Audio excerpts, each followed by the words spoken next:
Okay, magluluto naman tayo ngayon ng balbakwa. Natikman namin to sa Davao eh.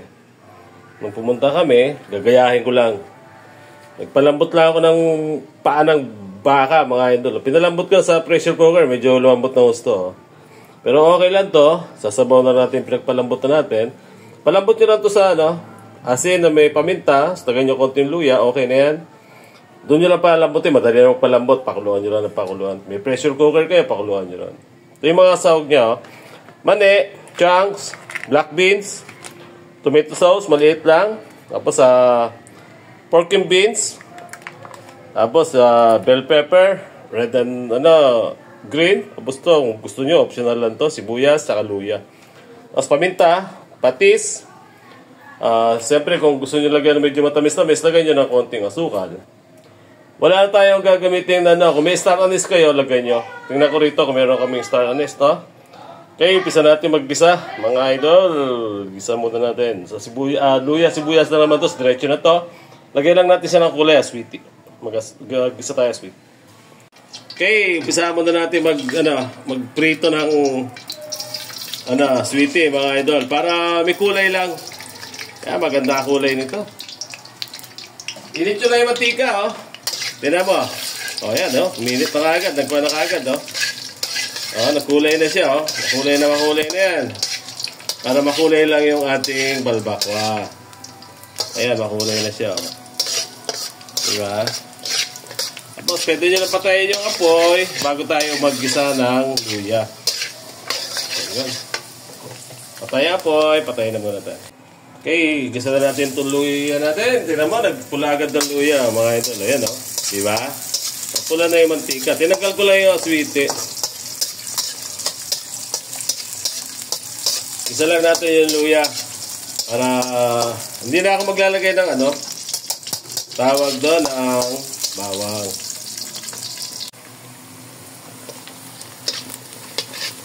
Yan, medyo gisang-gisa. Mas masarap dito sa luya, gisang-gisa siya, yung sabi, pirito-pirito, no? Tapos lagay natin yung ating puting sibuyas, mga idol. Maraming sibuyas. Yan, no? Pati yung sibuyas natin, mag-orange yan, no? Ay, muusok, oh! Muusok. Hinahan natin ng konting apoy natin. Yan, ang sibuyas, di naman kailangan gisang-gisa, eh. Yung puti, nag-orange na. Tapos, pwede na natin ngayon lagay yung ating baka, oh. Yung pinalambot nating baka, pinalambot ko lang to sa pressure cooker. Lagyan ko lang ng asin at saka konting luya, paminta. Pag nagpalambot kayo. Parang isasangkot siya lang natin, Yan, oh. Diba? Hayaan mo lang mabalot siya ng kulay orange natin, mga lady. Yeah. Tapos ito patis, patis, ayan, patisan lang natin konti lang, ayan, para mapito lang siya ng konti. Pwede naman natin ibalik dito yung kanyang pinagpakuluang sabaw. Mamaya dagdag tayo ng ayan, ganda na ng kulay, di ba? Kulay pa lang, panalo na. Ngayon, habang ganyan, luto naman na yan, lalagay na natin yung ating black beans, mga Louie. Ayoko may maraming sabaw sa black beans, tanggalin ko. Okay lang. Tapos ito yung black beans natin, mga idol. Silver Swan. Ayoko masyadong marami, kalahati na lalagay ko. Black beans. Okay. Tapos na siya. Okay. Tapos lagyan na rin natin yung ating tomato sauce. Okay. Chunk muna natin para lumasa. Ito yung chunk sauce. Ayan, may presyo. 35 pesos, mga idol. Sabay natin yung kanyang sabaw. Iyan, diba? Lasa yan. Marami lang tong sahog pero panalo ito. Tsaka ito dire-diretso na, Tapos, mas maganda to palambutan na natin na may kasamang tomato sauce para konti lang tomato sauce natin, oh, halagang 15 pesos din yata ito. 15 pesos yung ating tomato sauce, 1.5, 115 grams tomato sauce natin.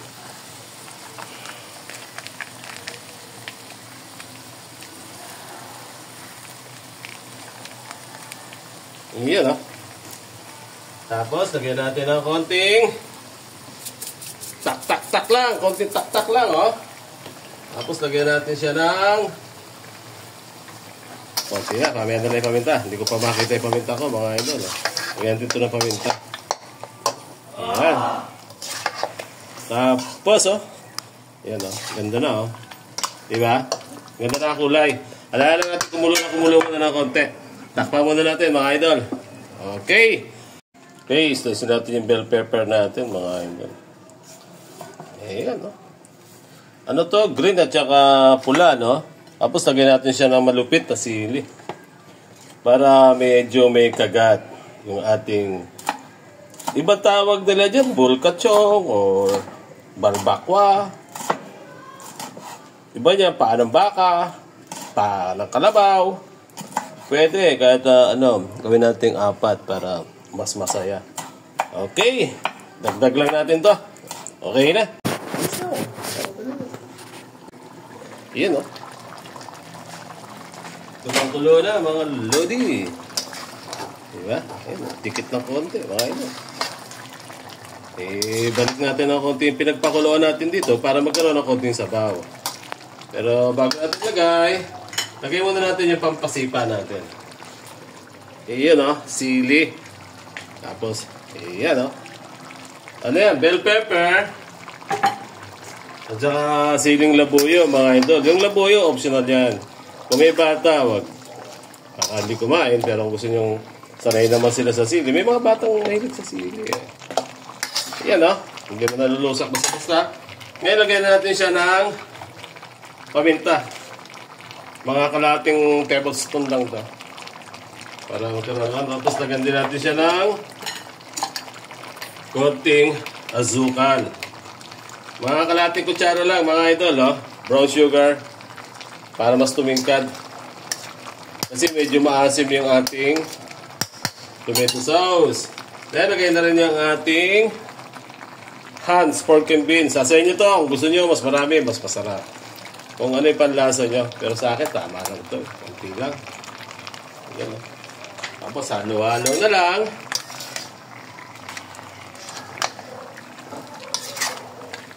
Medyo konti yung sabaw natin, mga idol. Balik natin yung ibang pinagpakuluan natin ito. Pangalawang kulo ito, medyo mamantika lang siya, kaya konti lang yung kukunin ko. Buhusan na natin ng konti kasi malasa siya.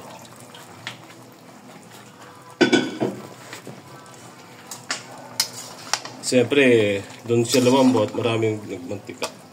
Ayan, oh. Nagsabaw na siya, sakto lang itong sauce na to. Diba?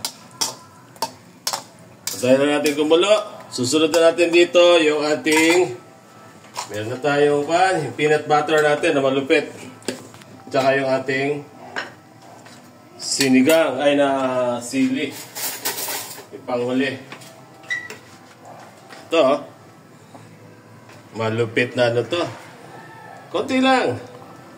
Kung sa tingin nyo, ano lang, ayan, ganyan lang kadami mga idol. Isang kutsara lang na puno. Pero kung gusto nyo ng mas marami, why not? Peanut. Peanut naman yan. Pero pag nakulangan tayo, tsaka natin dagdagan. Imported pa yung mani natin. Pang kari-kari ko yan, eh. Dapat kari-kari to, eh. Mas gusto natin ngayon dito. Ulam na, pulutan pa. Ngayon lang ulit tayo nagluto, eh. Nakapag-ride kasi tayo nakaraan sa Kagala. Kaya ngayon, bumalik ulit tayo sa pagluluto. Para may upload naman tayong bagong luto sa ating kay Orel Moto. Ay, follow nyo rin pala yan kay Mapa Cooking, ha. Asawa ko yan, eh. Pareho kami nagluluto. Pareho kami nagbablog sa pagluluto. Pag nagra-ride ako, siya rin ang kasama ko. Okay, palitan muna natin. Takpan muna natin. Okay. Okay, paluto na mga idol, oh. Sinigang na lang na sili. Ilalagdadagdag natin mga idol. Oh. Sinigang na sili. Kung wala, pwede din naman. Pero mabango kasi siya pag may sinigang na sili. Tapos halo-halo na lang natin. Ang bango-bango. Amoy pa lang, ulam na. Ang sarap nito. Lalo kung meron kang pundador dito, kaya kahit simple lang, gin na lang, pwede na to. Tanggal talaga ang lasa, napakarami lang. Panalong-panalo sa lasa. Tikman natin mga idol, ha? Wow, amoy pa lang mga lodi. Talaga, ulam na. Wow, sabaw pa lang. Bagay, medyo mahal to, no?